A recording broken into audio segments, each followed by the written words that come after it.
ലോകത്ത് അള്ളാഹു ബുദ്ധിയെ 100 പാർട്ടാക്കിയിട്ട് 99 പാർട്ടും കൊടുത്തത് റസൂലുള്ളാഹിന്റെ തലച്ചോറിലാണ്.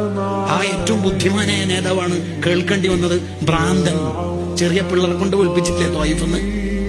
എറിഞ്ഞെറിഞ്ഞെറിഞ്ഞ് കല്ലിന് കാലിന് ബ്ലഡ് വന്നിട്ട് അൽമിനഹുൽ വക്കീല് കാണാൻ തങ്ങൾ എണീറ്റിക്കുമ്പോ അവിടുത്തെ ചെരുപ്പ് മുഴുവൻ ബ്ലഡിന്റെ കളറായിരുന്നു. അത്ര ഫുൾ ബ്ലഡിന്റെ കളർ, രക്തൊഴുകിയിട്ട്.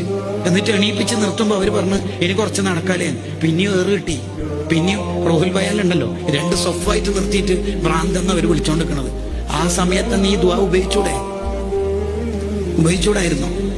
തന്റെ ഇഷ്ടക്കാരെ എത്ര പേരെ കൊന്നിട്ടുണ്ട്. ഹംസ തങ്ങളെ കൊന്നിട്ടില്ലേ? ആ സമയത്ത് ദ്വാരന്നൂടായിരുന്നു? ഇല്ല, ഒന്നും ദ്വാരന്നിട്ടില്ല. എന്റെ എന്റെ ദുആ ഞാൻ ആഖിറത്തിലേക്ക് മാറ്റി വെക്കാണ്. എന്റെ ഉമ്മത്ത് എന്നെ പ്രതീക്ഷിച്ചിട്ട് വരുമ്പോ അവർക്ക് വേണ്ടി ശഫാഅത്ത് ചെയ്യാറ്.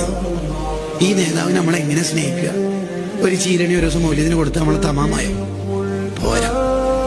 അതാണ് ഇമാം ഷഅബാനി റഹിമഹുല്ലാഹ് പറഞ്ഞത്, വല ഹദ്ദ വല നിഹായ. നബി സല്ലല്ലാഹു അലൈഹി വസല്ലം ഞങ്ങളെ സ്നേഹിക്കുന്നതിന് പരിധിയില്ല.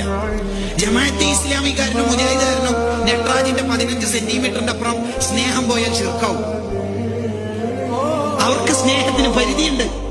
മുഅ്മിനീങ്ങൾക്ക് പരിധിയില്ല.